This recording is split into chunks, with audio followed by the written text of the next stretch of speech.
Alappuzha hybrid കഞ്ചാവ് കേസിൽ cinema നിർമ്മാണ സഹായി ജോഷി എക്സൈസിന് മുൻപിൽ ഹാജരായി. ഉച്ചയോടെ എത്താം എന്ന് മുൻ ബിഗ് ബോസ് ജേതാവ് ജിൻഡോ എക്സൈസിനെ അറിയിച്ചിട്ടുണ്ട്. മനീഷ് മഹിപാൽ ആലപ്പുഴയിൽ നിന്ന് വിവരങ്ങൾ നൽകാറുണ്ട്. മനീഷ്, ഈ അന്വേഷണം, ഈ ഹൈബ്രിഡ് കഞ്ചാവുമായി ബന്ധപ്പെട്ടിട്ടുള്ള അന്വേഷണം മുന്നോട്ട് പോവുകയാണല്ലോ. കഴിഞ്ഞ ദിവസം ഷൈൻ ടോം ചാക്കോയും മോഡലിനെയും ഒക്കെ ചോദ്യം ചെയ്തു, അവരിൽ നിന്ന് വിവരങ്ങൾ ശേഖരിച്ചു. ഇപ്പോൾ നിർമ്മാണ സഹായി ജോഷി എക്സൈസിന് മുമ്പിൽ ഹാജരായിട്ടുണ്ട്. ബിഗ് ബോസ് ജേതാവായിരുന്ന ജിൻഡോ എത്തുമെന്ന് അറിയിച്ചിട്ടുണ്ട് അല്ലേ? എന്തൊക്കെയാണ് അവിടെ നടക്കുന്നത്? മറ്റ് നടപടിക്രമങ്ങൾ എന്തൊക്കെയാണ്?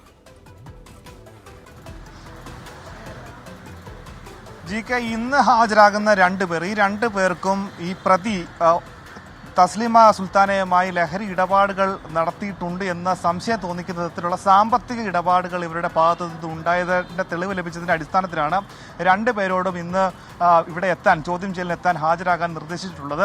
ഇതിനോടകം തന്നെ ജിൻഡോ സമൂഹ മാധ്യമങ്ങളിൽ വ്യക്തമാക്കിയത് താൻ പലർക്കും ഇതിനോടകം തന്നെ പല പൈസ കൊടുക്കാറുണ്ട്. അപ്പോൾ അത് പല കാര്യത്തിന് വേണ്ടി കൊടുക്കാറുണ്ട്, ജീവകാരുണ്യ പ്രവർത്തനങ്ങൾക്കൊക്കെ തന്നെ പണം കൊടുക്കാറുണ്ട്. അത് ആർക്കാണ് കൊടുക്കുന്നതെന്ന് പോലും താൻ പലപ്പോഴും ഓർക്കാറില്ല. പക്ഷേ ഇങ്ങനെയുള്ള ലഹരി ഇടപാടുകൾ തനിക്ക് പങ്കില്ല എന്നുള്ള കാര്യമൊക്കെ തന്നെ നേരത്തെ തന്നെ ജിൻഡോ സമൂഹ മാധ്യമങ്ങളിൽ പങ്കുവച്ചിരുന്നു. അങ്ങനെയെങ്കിൽ ഇന്ന് എക്സൈസ് സംഘം വിളിപ്പിക്കുമ്പോൾ ഈ തസ്ലീമയുടെ അക്കൗണ്ടിലേക്ക് ഇയാൾ പണം ഇട്ടു നൽകിയതിൻ്റെ വ്യക്തമായ തെളിവുകൾ, എന്തിനൊക്കെ നൽകിയെന്നുള്ള സ്റ്റേറ്റ്മെൻറ്റ് അടക്കമുള്ള കാര്യങ്ങൾ എത്തിച്ചുകൊണ്ട് നൽകാൻ, ബാങ്ക് സ്റ്റേറ്റ്മെൻറ്റ് അടക്കം എത്തിച്ച് നൽകാൻ വേണ്ടി എക്സൈസ് ആവശ്യപ്പെട്ടിട്ടുണ്ട്. ഉച്ചയോടുകൂടി താൻ എത്താമെന്നാണ് ജിൻഡോ അറിയിച്ചിട്ടുള്ളത്. പക്ഷേ പ്രൊഡക്ഷൻ കൺട്രോളായിട്ടുള്ള ജോഷി രാവിലെ തന്നെ ഇവിടെ എത്തി ഹാജരായി.